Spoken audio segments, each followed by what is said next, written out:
কানাডার সঙ্গে পাকিস্তান জিতার পর একজন খুব লাফাচ্ছিল। তো আমি বললাম, ভাই কি হয়েছে, এত লাফাচ্ছিস কেন? তো বলছে, ভাই পাকিস্তান জিতেছে। তো আমি বললাম যে পাকিস্তান জিতে, কালকে যে তোদের টিম বাংলাদেশ হেরে গেল।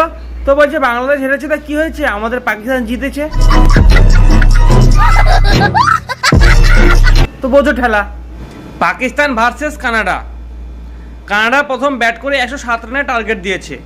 সেই 107 রানে তাড়া করতে গিয়ে 3 উইকেট হারিয়ে 17 ওভার 3 বলে শেষে সেই রানে জয় পেল।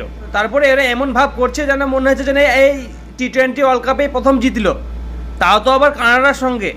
বলছি এই রান যদি 10 ওভারে তুলে দিত তাহলে হয়তো একটু এনজয় করতে, একটু আনন্দ উপভোগ করতো, কিন্তু না, এটা যদি 207 রানের স্কোর হতো আর যদি জিতে যেত তাহলে যে মানতাম না না না ঠিক আছে, তোমরা যতই লাফালাফি করো, আমেরিকা যদি আয়ারল্যান্ডের সঙ্গে জিতে যায় তাহলে তোমাদের ওই লাফালাফি গল্প শেষ, তোমরা লেজ গুটিয়ে বাড়ি যাবে।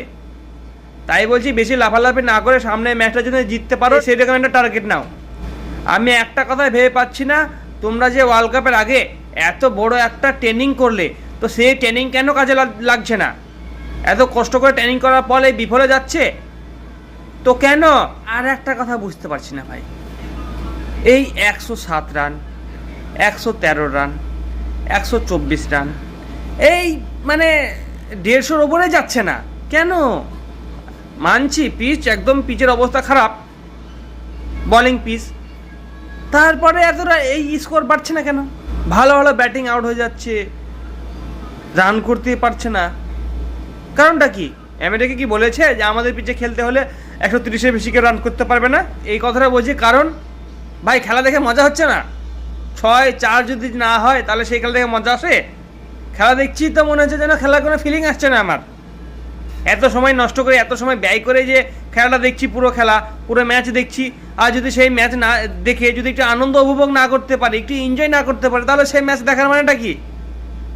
বড় বড় 6 নেই, 4 নেই, মানে শুধু সিঙ্গেল আর সিঙ্গেল নিয়ে নিয়ে এরা রান করছে, তাহলে কি ভাল লাগে?